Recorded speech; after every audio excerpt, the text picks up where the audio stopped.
Olá, eu sou o professor Johnny Barbosa. Sejam bem-vindos à nossa aula sobre os elementos da narrativa.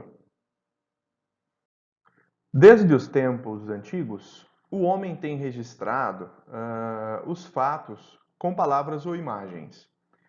Nós podemos ver até hoje os registros históricos de várias civilizações sendo contadas ou sendo narradas, né, através das pinturas rupestres em paredes de cavernas, nos contos ou nos feitos heróicos das epopeias. As narrativas compartilham elementos característicos, seja a de Sherazade, que conseguiu se safar da morte, porque ela contou histórias durante 1001 noites. Ou a história, né, de Harry Potter, um menino que descobre aos 11 anos de idade que é um bruxo. Ou a história do Pequeno Príncipe, um menino que vivia em um pequeno planeta com uma rosa. A de Brás Cubas.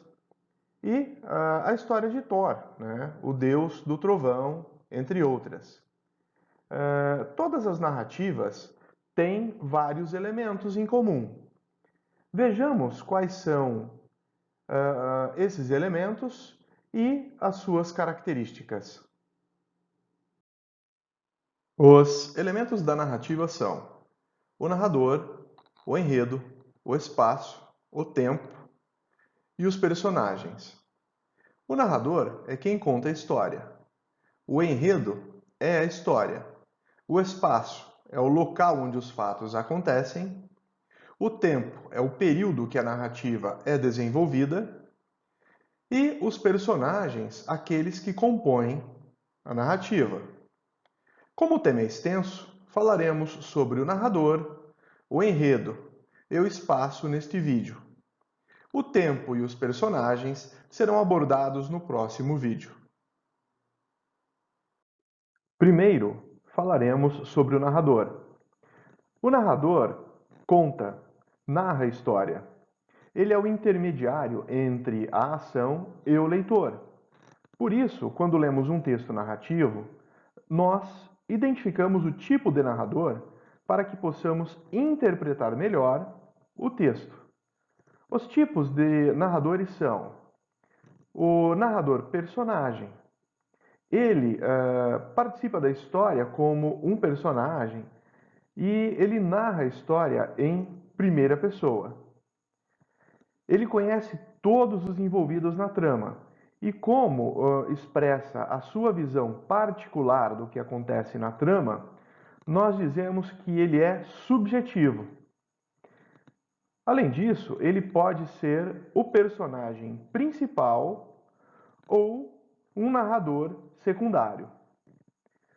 O protagonista, ele narra a história como personagem principal em primeira pessoa. Tudo gira em torno dele e ele conhece toda a história e manipula as informações como bem quer. Mas Machado de Assis usa esse estilo com Brás Cubas e Bentinho. Outro fator é que o narrador protagonista pode julgar e criticar os fatos narrados. Já o narrador testemunha, ele também é personagem da história, mas ele não é o principal. Ele testemunha o que ele vê. Ele analisa os acontecimentos e conta a história em primeira pessoa. O narrador testemunha, ele sabe muito de si, mas ele não sabe muito dos outros personagens. Ele é subjetivo, ele não é subjetivo, ele é imparcial e ele não pode ser o personagem principal.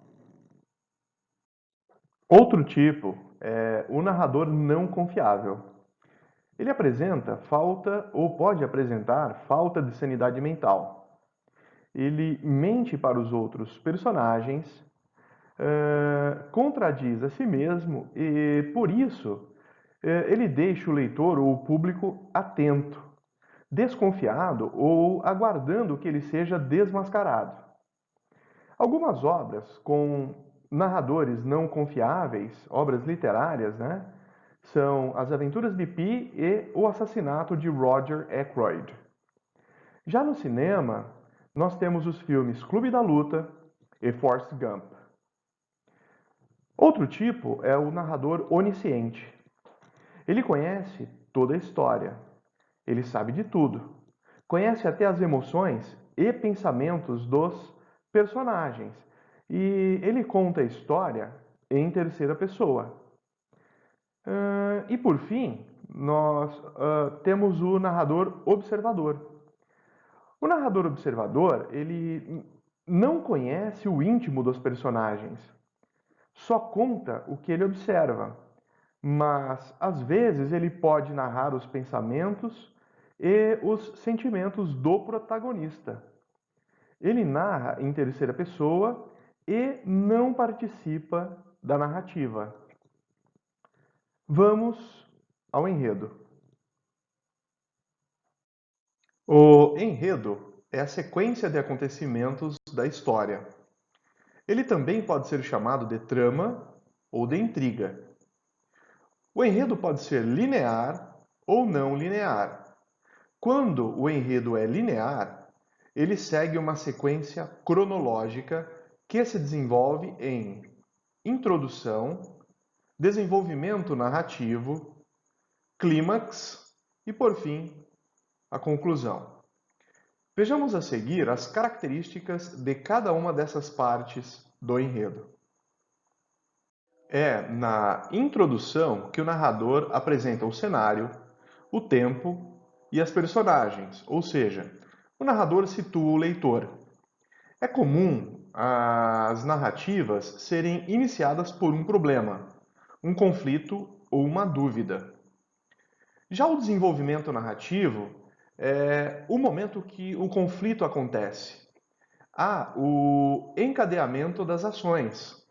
A vida dos personagens se entrelaça, os personagens se aproximam ou se distanciam, os protagonistas se misturam com os personagens secundários, até que o ponto mais alto da narrativa aconteça. Ou seja, até que o clímax aconteça. O clímax, ele está situado próximo do fim. Ele acontece próximo do fim. É quando o conflito chega no ponto máximo de tensão. E isso torna o desfecho inevitável. É nesse ponto que as tragédias acontecem, os vilões são perseguidos, os apaixonados se encontram e por aí vai. Por fim, na conclusão, há a solução do conflito. O vilão é punido, os mocinhos se casam, seus filhos nascem e eles podem viver felizes para sempre. Lembre-se que a conclusão engloba o momento da resolução do conflito também. O enredo não linear, ele não apresenta a ordem de introdução, desenvolvimento e conclusão. Nesse caso, o enredo pode ser iniciado pelo seu desfecho ou ser revelado aos poucos. Também é importante salientar que o enredo poderá se enquadrar como de mistério, de amor, de aventura, etc. Agora, nós falaremos do espaço, o último elemento da narrativa que nós trataremos neste vídeo. O espaço é o local, o ambiente onde os fatos acontecem e onde os personagens se movimentam. Eles são classificados em abertos ou fechados. Dentre os espaços abertos, nós podemos citar uma praça, uma rua ou o campo. Dentre os espaços fechados, nós podemos citar uma igreja, uma sala ou uma casa. Já quanto ao tipo, o espaço pode ser físico ou psicológico. Ele é físico quando os espaços são verdadeiros, como um cenário, por exemplo. E ele é psicológico quando o fato ocorre no interior do personagem, refletindo seu estado psicológico. Vamos fazer uma revisão rápida do que estudamos. Nós vimos que narrar é contar uma história, que os elementos da narrativa são o narrador, o enredo, o espaço, o tempo, a ação e os personagens. Mas, devido à extensão do assunto, e para não deixar o vídeo longo, nós estudamos as características do narrador, do enredo e do espaço. Vimos os tipos de narrador e suas características, a saber, narrador-personagem, protagonista, testemunha, o não confiável, o onisciente e o observador. Nós vimos que o enredo é a sequência de acontecimentos da história e que ele é composto por introdução, desenvolvimento, clímax e conclusão. E por fim, vimos o espaço, que é o local onde os fatos acontecem e onde os personagens se movimentam. O espaço pode ser classificado em aberto ou fechado. E quanto ao tipo, o espaço pode ser físico ou psicológico. Bem, no próximo vídeo, nós veremos os outros elementos da narrativa: o tempo, a ação e os personagens. Até mais!